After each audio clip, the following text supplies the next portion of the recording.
अस्सलाम वालेकुम स्टूडेंट्स, हमारी आज की वीडियो UHSMD के 2025 का पेपर और इसके जो पेपर कोड है हम लोग डिस्कस करने जा रहे हैं। पेपर कोड सी और इसके बायोलॉजी सेक्शन की आंसरिंग करेंगे इस वीडियो के अंदर। तो ये वीडियो को स्टार्ट करते हैं, लेकिन वीडियो को स्टार्ट करने से पहले मेरे चैनल को सब्सक्राइब कर लीजिए, बेल आइकन को प्रेस कर लें ताकि आपको आने वाली वीडियोस मिलती रहें। तो सबसे पहला क्वेश्चन था जी, according to Lamarck the evolution of long necks in giraffes is explained by, तो इसका आंसर था जी D option, stretching of necks over generations. Question number 2 है, the process of spermatogenesis occurs in which part of the male reproductive system. तो spermatogenesis testis के अंदर, seminiferous tubules के अंदर होती है, so answer would be the A option. Question number 3 है, which layer of uterus nourishes the embryo after implantation. तो implantation के बाद एंडोमेट्रियम उसको फूड प्रोवाइड करती है, so answer would be C option. Question number 4 है, the main role of messenger RNA during protein synthesis is to. तो इसका role होता है जी to carry genetic information for protein synthesis, तो आंसर होगा ए ऑप्शन। क्वेश्चन नंबर 5 है, glycoproteins are formed as a result of the combination of. तो glycoproteins carbohydrates और प्रोटीन्स के कॉम्बिनेशन से बनती हैं, so answer would be B option. Question number 6 है, student observed a boundary in both plant and animal cells that controls entry and exit of the substances. Which of the following structures is likely being observed? तो आप देखिए कि mitochondria और Golgi एपिटल्स तो cell के अंदर entry exit को control नहीं करते। सेल मेम्ब्रेन या सेल वॉल हो सकते हैं, लेकिन चूंकि एनिमल सेल्स का जिक्र है स्टेटमेंट के अंदर, तो एनिमल सेल्स में सेल वॉल नहीं होती, तो यकीनन इसका आंसर प्लाज्मा मेम्ब्रेन है, सी ऑप्शन। नंबर 7 है, if a normal person marries with colorblind female what will be the possibility of normal male child। उसने स्पेसिफाई किया मेल चाइल्ड। तो इस तरह के केसेस में क्रॉस करना बहुत ज़रूरी होता है। तो चूंकि जो मेल चाइल्ड है उसको मदर कलर ब्लाइंड है, तो उससे स्मॉल सी की एलील मिलेगी, फादर से वाई मिलेगा, तो वो लाजमी तौर पर कलर ब्लाइंड होगा। तो 0% चांसेस होंगे उसके नॉर्मल होने के, so answer is a option. Question number 8 है, which of the following characters is shared by both skeletal and cardiac muscles. तो स्केलेटल और कार्डियक मसल्स में से अगर मैं इनवॉलेंट्री की बात करूं तो कार्डियक तो इनवॉलेंट्री होते हैं, स्केलेटल नहीं होते, तो बीटा ऑप्शन नहीं हो सकती है। मल्टी न्यूक्लिएटेड जो है वो कार्डियक नहीं होते, सिर्फ स्केलेटल हो सकते हैं, तो चार्ली भी नहीं हो सकता। इंटरक्लेटेड डिस्क सिर्फ कार्डियक मसल्स में, स्केलेटल में नहीं है, तो वो भी गलत है।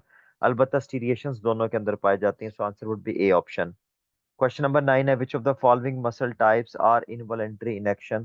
तो कार्डियक मसल्स, स्मूथ मसल्स दोनों इनवॉलेंट्री होते हैं, so answer would be C option. इसके बाद क्वेश्चन नंबर 10 आ जाता है जी। क्वेश्चन नंबर 10 की अगर हम बात करते हैं तो, in which of the following combinations both components have non striated muscle fibres. तो इंटेस्टाइन और ब्लड वेसल्स, इन दोनों के अंदर स्मूथ मसल्स मौजूद होते हैं, और स्मूथ मसल जो है वो नॉन स्टीरिएटेड होते हैं, so answer would be beta option. Question number 11 है, kidneys perform their osmoregulatory role under the effect of anti diuretic hormone. Which type of urine is produce in this situation. तो ADH अगर ज्यादा produce होगा, तो ADH ज्यादा produce होने से water reabsorb हो जाएगा। जब यूरिन में से वाटर रीअब्सॉर्ब हो जाएगा, तो जो यूरिन है उसका वॉल्यूम जो है वो कम हो जाएगा और कंसंट्रेशन बढ़ जाएगी, तो हाइपरटोनिक यूरिन बन जाएगा with the decreased volume, so answer would be Charlie option. Question number 12 आ जाता है, which part of brain controls transition between sleep and wakefulness. तो आपकी टेक्स्ट बुक स्टेटमेंट है जी, पोन्स का फंक्शन है, so answer should be delta option. Question number 3 है, which part of the brain contains central chemoreceptors that monitor carbon dioxide levels in the blood. तो ये medulla oblongata का function होता है, so answer would be delta option. Question number 14 है, which component of a reflex arc connects the sensory neurons to the motor neuron within the spinal cord. तो देखिए spinal cord जो है ये CNS का part है, spinal cord और brain दोनों सीएनएस का पार्ट होते हैं। सीएनएस जो है वो इंटर या एसोसिएटिव न्यूरॉन से बना होता है, तो जाहिर सी बात है they will be connected by means of associative neuron, so answer would be D option. Question number 15 है, the 9:3 to 3:1 ratio of law of independent assortment can be affected by. तो जीन लिंकेज की वजह से, अगर gene linkage होगा तो independent शॉर्टमेंट के chances कम हो जाते हैं, so answer would be Charlie option. Question number 16 है, the best description of the process of crossing over during meiosis. तो मियोसिस के अंदर जो बेस्ट डिस्क्रिप्शन है जी, वो exchange of genes between non sister chromatids. चूंकि crossing over non sister chromatids के दरमियान होती है, तो उसकी वजह से जो है वहां पर सेगमेंट्स आपस में एक्सचेंज हो जाते हैं, so answer would be B option. Question number 17 है, total number of linkage groups in a normal human is. तो याद रखिएगा किसी ऑर्गेनिज्म के अंदर जो हैप्लॉइड नंबर ऑफ क्रोमोसोम्स होता है उतने ही उसके अंदर लिंकेज ग्रुप्स भी एग्जिस्ट कर रहे होते हैं। तो यहाँ पर जो लिंकेज ग्रुप्स की तादाद 23 होगी, so answer should be 23 beta option. Question number 18 आ जाता है, Nissl's granules is a specialized structure in neuron found by modification of the Nissl granules. दो चीजों से बना होता है, राइबोसोम्स और a endoplasmic reticulum. So answer would be delta option. Number 19 है, what is the function of a centromere. तो centromere जो है, it holds the sister chromatids together, उनको आपस में जोड़ के रखता है। So answer would be beta option. Question number 20 है, all are the functions of lysosomes except. तो intracellular digestion, removal of waste और ऑटोफेजी के फंक्शंस नहीं, अलबत्ता लिपिड सिंथेसिस जो है वो इसके फंक्शंस हैं। सॉरी, लिपिड सिंथेसिस का फंक्शन नहीं, lipid synthesis smooth endoplasmic reticulum का फंक्शन होता है। So answer would be D option. Question number 21 है, the first consequence of lymphatic blockage in tissues is. तो अगर लिम्फेटिक सिस्टम में ब्लॉकेज हो गई तो जो आपका टिश्यू है उसके अंदर से एक्सेस फ्लूइड जो है वो रिमूव नहीं हो पाएगा, एडिमा काज होना शुरू हो जाएगा। So excess fluid accumulation in tissues, answer is delta option. Question number 22 है, which of the following is the auditory relay center and center that controls reflex movements of eyes। तो जी, reflex movements of eyes control करना काम होता है midbrain का। आपकी text book की स्टेटमेंट है word to word. So answer would be Charlie option. MCQ number 23 आ जाता है, which of the following is the correct pathway of nerve impulse. Nerve impulse receptor से सीएनएस के पास जाती है और फिर वहां से डेफिनेटली इफेक्टर्स के पास चली जाती है। तो it should be alpha option. Question number 24 है, the neurotransmitters are secreted by the neurons from. तो न्यूरॉन्स की एक्सॉन एंडिंग से रिलीज होते हैं, सिनेप्टिक वेसिकल्स के अंदर पैक होते हैं और सिनेप्टिक वेसिकल्स जो है वो एक्सॉन एंडिंग के साथ फ्यूज करती हैं और न्यूरोट्रांसमीटर्स रिलीज हो जाते हैं। So answer would be alpha option. Question number 25 है, hippocampus plays an important role in the long term memories को क्रिएट करता है। ये भी आपकी टेक्स्ट बुक स्टेटमेंट है चैप्टर 17 से। So answer would be Charlie option. Question 26, enzymes activity decreases at very low or high pH because enzymes denature हो जाते हैं। So it should be beta option। ज्यादा appropriate option नहीं है, लेकिन बाकी तीनों options तो बिल्कुल ही गलत हैं। तो फिर आपके पास बीटा के अलावा कोई चॉइस नहीं बचती। Question number 27 है, the complementary base pairing in DNA is important because it allows DNA act as a genetic blueprint during replication। तो जब replication होती है तो वही जो आपके पास बेस पेयरिंग होती है, चूंकि वो कॉम्प्लीमेंट्री होती है, तो उसी की बेस पर दूसरा स्ट्रैंड फॉर्म होता है। तो डॉटर स्ट्रैंड उसी की बेस पर बनते हैं। So answer should be delta option. Number 28 आ जाता है, mature duplicated chromosome consist of.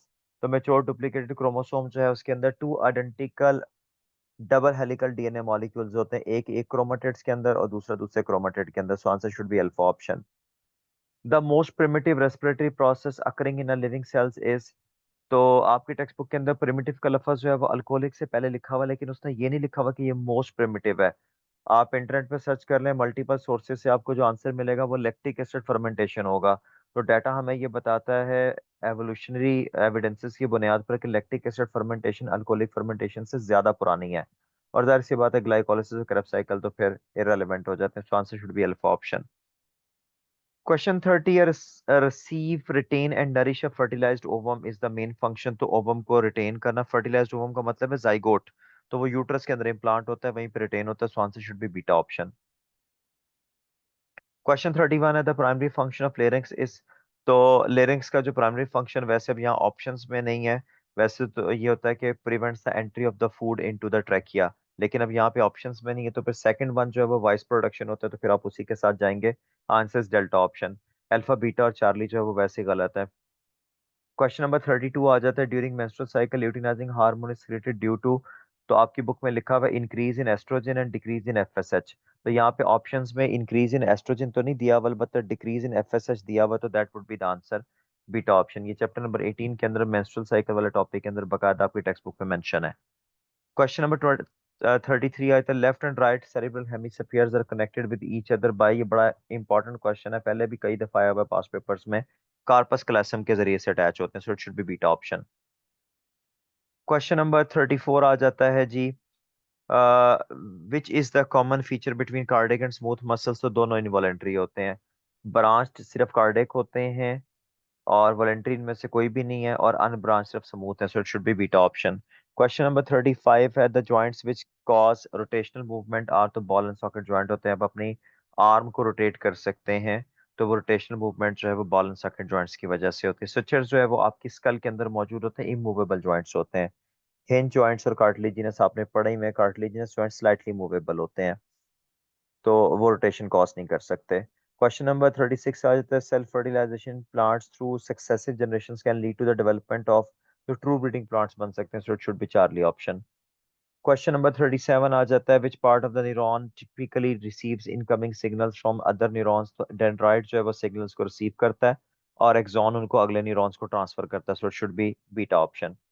Number 38 है, why thick filaments are unable to bind with the thin filaments in a relaxed muscle fibre, तो relaxed muscle fibre में क्या होता है, जो actin के ऊपर बाइंडिंग साइट्स होती हैं जिनके साथ मायोसिन ने बाइंड करना होता है, उनको ट्रोपोमायोसिन ने ब्लॉक किया होता है, तो फिर जो है वो अटैचमेंट पॉसिबल नहीं होती, so answer is beta option. Question number 39 है, which of the following best highlights the importance of proteins in immunity, तो आपकी जो एंटीबॉडीज है उनकी केमिकल नेचर प्रोटीन्स होती हैं, और एंटीबॉडीज का फंक्शन आप लोगों ने ऑलरेडी स्टडी किए हुए हैं। क्वेश्चन नंबर 40 आ जाता है, the secondary structure of proteins is stabilised by, तो सेकेंडरी स्ट्रक्चर में हाइड्रोजन बॉन्डिंग होती है, आयनिक बॉन्ड और डाइसल्फाइड लिंकेजेस और हाइड्रोफोबिक एक्सक्लूजन इनमें एग्जिस्ट ही नहीं करते हैं, तो जाहिर सी बात है आंसर नहीं हो सकता। Question number 41, the following is an example of a globular protein, यहाँ पे थोड़ी सी खराबी कर गए हैं यूएचएस वाले, सो आंसर की के अंदर आप उनको क्लेम कर सकते हैं कि चार्ली और डेल्टा दोनों करेक्ट आंसर्स हैं, तो मेरे ख्याल से ये होगा कि या तो वो हेमोग्लोबिन को चूज कर रहे होंगे, और अगर उनको कंप्लेंट्स जाती हैं तो वो ऑप्शन की में आपको देंगे C/D, यानी जिस स्टूडेंट ने सी का आंसर किया वो भी ठीक है और जिसने डी किया वो भी ठीक है। तो मेरे ख्याल से तो इसको इसी तरह से करना चाहिए, इस क्वेश्चन को ओमिट नहीं करना चाहिए। ओमिट इसलिए नहीं करना चाहिए कि ऑप्शंस के अंदर आंसर मौजूद है, ओमिट आप इसको तब करते हैं अगर स्टेटमेंट गलत होती या ऑप्शंस के अंदर आंसर ना होता। तो जब आपके पास आंसर मौजूद है, बेशक दो आंसर्स है, तो आप C/D कर दीजिए कि जिस स्टूडेंट ने सी किया है उसका भी ठीक है और जिसने डी किया उसका भी ठीक है, दोनों ग्लोबुलर प्रोटीन्स होते हैं। अलबत्ता कैराटीन और कोलाजन जो है ये फाइब्रस प्रोटीन्स हैं। क्वेश्चन नंबर 42 है, the process of osmoregulation refers to, तो डेफिनेशन दी हुई है बी ऑप्शन के अंदर, the regulation of solute and water movement between an organism and its environment, so it should be beta option.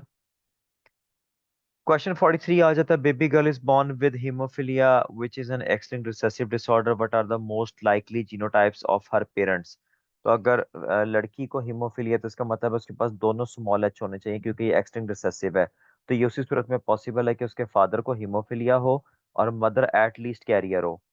तो आप अल्फा और बीटा ऑप्शन में देखें तो फादर को नॉर्मल लिखा हुआ है, तो वो पॉसिबिलिटी नहीं थी, और दोनों अगर नॉर्मल और डेल्टा ऑप्शन में तो फिर भी पॉसिबिलिटी नहीं है, so you are left with the Charlie option, that is correct. ना हो तो आप ऐसी सूरत में क्रॉस करके देख लिया करें, कंफ्यूज ना हुआ करें। क्वेश्चन 44 है, identify the most appropriate function of chromosomes, तो स्टोरेज ऑफ जेनेटिक इन्फॉर्मेशन इसका फंक्शन होता है, डीएनए के अंदर मौजूद होता है, so answer should be Charlie option. Question 45 आ जाता है जी, enzymes belong to which class of biomolecules, enzymes proteins होते हैं, should be Charlie option. Question 46 है, dash arranges the DNA into chromosomes in a eukaryotic cell, तो histone proteins involve होते हैं, डीएनए इसके इर्द गिर्द कॉइल हुआ हुआ होता है, so it should be Charlie option.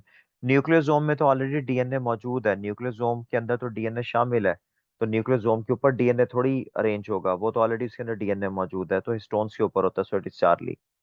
Question number 47 is the function of nucleolus is to make, the nucleoli are the factories for the synthesis of ribosomes, आपकी textbook statement है, so answer should be Charlie option.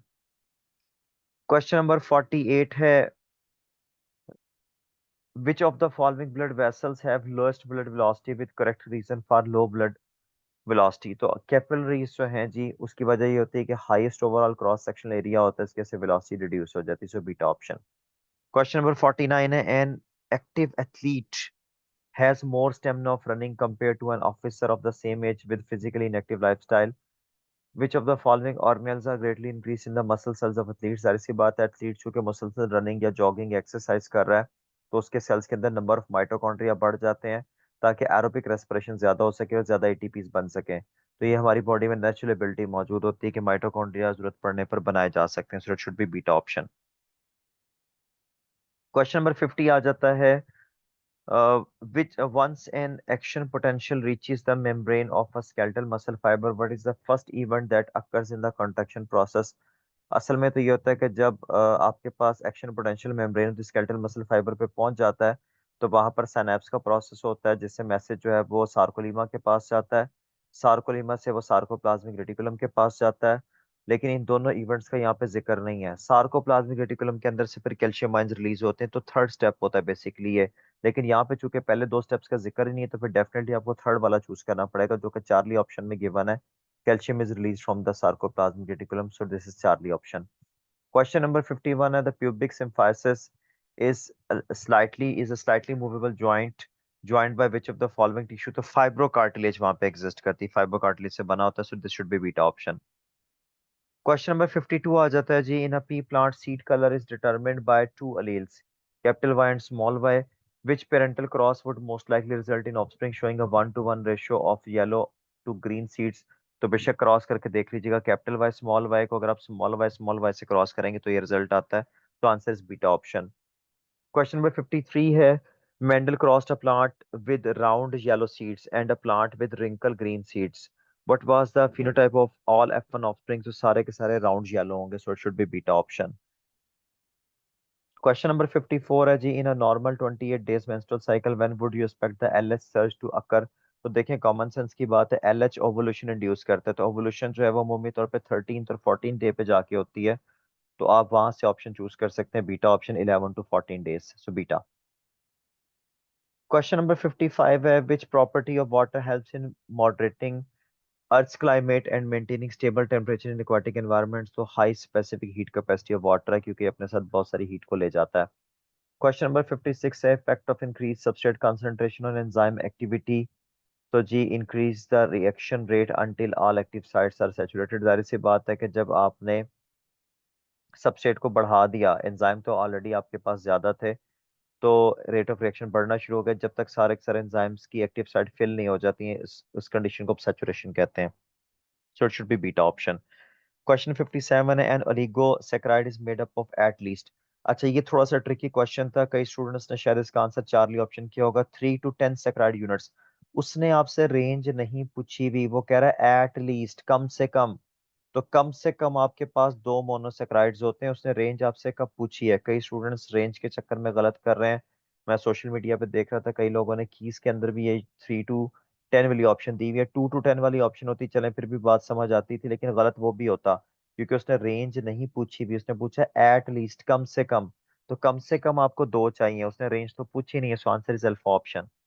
Number 58 है जी, which statement best explains the difference between humoral and cell mediated immune response, तो जी beta option है, humoral immunity destroys viruses and cell mediated immunity destroys bacteria। uh, ये option जो है वो आपका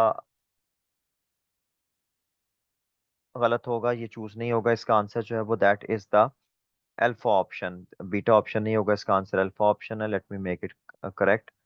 अच्छा अब इसकी वजह क्या है, उसकी वजह ये होती है कि ह्यूमरल इम्यूनिटी जो है उसके अंदर बी सेल्स इन्वॉल्व होते हैं और एंटीबॉडीज इन्वॉल्व होती हैं, सेल मीडिएटेड रिस्पांस के अंदर टी सेल्स इन्वॉल्व होते हैं, तो अल्फा ऑप्शन के अंदर ये गिवन है।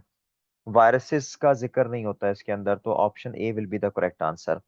क्वेश्चन नंबर 59 है, which of the following is the correct higher to lower sequence of molecules with respect to their amount in DNA, amount in the cell, तो DNA तो मैक्सिमम होता है। अच्छा अब हमें कैसे पता लगे कि राइबोसोमल ट्रांसफर मैसेंजर आ रहे हैं, तो आपकी टेक्स्ट बुक में वैल्यूज दी हुई है, राइबोसोमल आरएनए लिखा हुआ है 80%, चैप्टर नंबर 2 का जो है वो सेकंड लास्ट पेज है, फर्स्ट की बुक में ट्रांसफर आरएनए 10 to 15% और मैसेंजर आरएनए 3 to 4%, तो ऑब्वियस सी बात है कि इसके अलावा कोई और ऑप्शन ठीक नहीं हो सकती, so answer would be alpha option.